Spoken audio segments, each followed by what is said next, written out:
Are you practicing 3 by 3 or any other event to overcome a specific barrier like sub 20, sub 15 or sub 10? Then the trick that I will show in this video will be a game changer for you.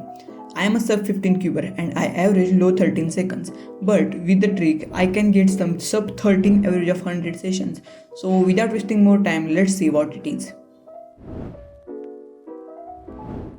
So the trick is to utilize complete inspection time.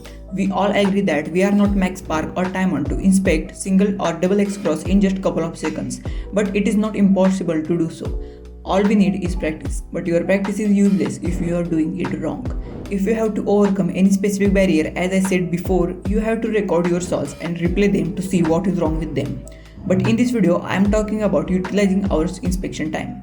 At first, we can use unlimited inspection time, but I think that 15 seconds are enough to plan our entire class with better finger tricks to start with. If you can't do this, then you should try to go for your first F12 pair or a X cross. If you use 15 seconds of inspection time in competition, then no one will say you that you are wasting time. In fact, I think that not using a complete inspection time is a real waste of time. I'm going to do this experiment now and let's see if this makes any difference. I will do 2 sets of 5 solves. In first set, I will inspect for only 3 to 5 seconds, and in the second set, I will inspect for more than 10 or 12 seconds. An average of 5 solves will determine how effective this method is.